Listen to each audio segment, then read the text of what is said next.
Hello, I'm Christian. In this series, we'll talk about the hydraulic system of the DC-3 and the turbo DC-3.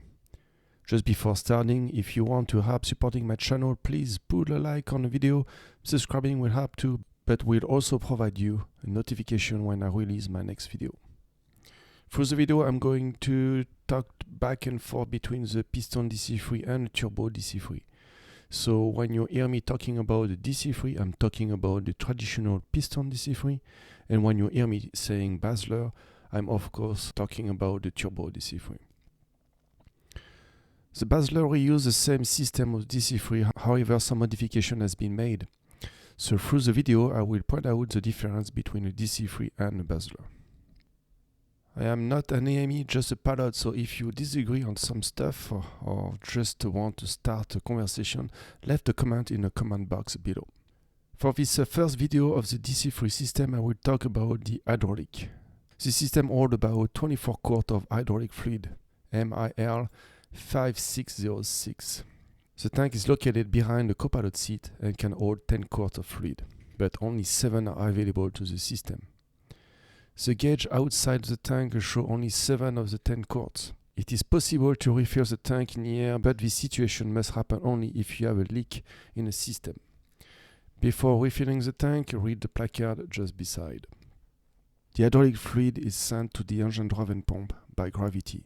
Just before the engine-driven pump, we have the firewall shut-off valve. On the DC-3, the shut-off valve is operated by a switch located in the center console just above the radios. For the Basler, you will have 2 T-handles, one for each engine. Just after the engine-driven pump on the DC-3, we have the driven pump selector valve. This valve is located just below the hydraulic tank.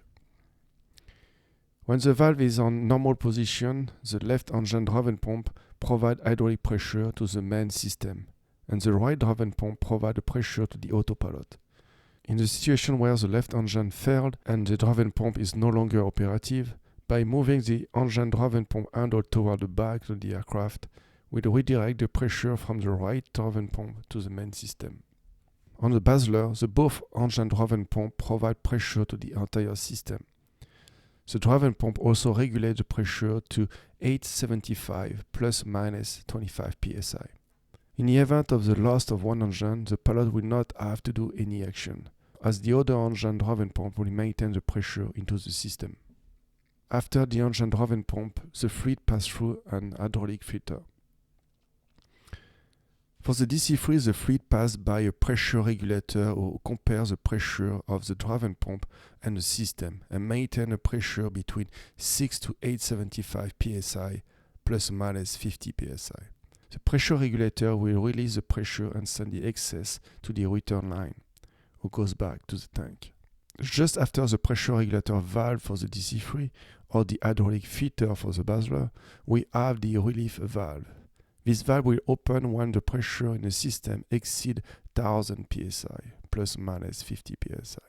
The system is equipped with a pressure accumulator. The pressure accumulator will help the system in 3 different ways. During the operation of the gear, flaps, co-flaps will help to maintain the pressure in the system. It is also used to protect the system against any pressure surge, like a shock absorber. And last, help to provide hydraulic fluid during the high demand. The pressure accumulator is divided in 2 sections by a membrane. One side of the membrane is loaded with 250 psi of pressurized air on DC-3 and nitrogen on Basler. When there is no pressure in the system, the air inside the pressure accumulator takes all the space. When the system is at 875, about 5 quarts of hydraulic fluid compress the air. On the ground, you can check how much pressure you have in the accumulator by operating the flaps. Just before the pressure drops to 0, the pressure indication is the pressure in the accumulator. Through the entire system, we can see multiple flow valves. The purpose of this flow valve is to maintain a flow in the system, but also to isolate one part of the system to another. The first part of the system is to maintain a constant pressure and protect the system against a too high hydraulic pressure. The second part is about providing pressure to about 5 systems on DC-3 or 4 systems on the Basler. Because we have a flow valve protecting one side to the other side of the hydraulic system, the star valve is mounted parallel to the flow valve, allowing, when the engines are not running, to repressurize the accumulator with the hand pump by opening the star valve. When the star valve is closed, the hand pump will provide directly pressure to any of the system in use. The hand pump is supplied by gravity directly by the hydraulic tank. Not like the rest of the system, the fluid is taken right at the bottom of the tank. In the event of an hydraulic leak in the system, if all the fluid has been lost, the last 3/4 is dedicated to the hand pump. However, the pilot will not know how much fluid is remaining in the tank when pumping. In an event of failed hydraulic pressure, the co-pilot will have to pump to provide pressure as needed.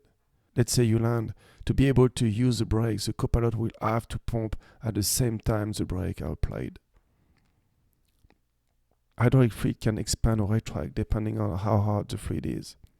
Before the star valve, the system is protected by the pressure regulator, relief valve, and pressure accumulator.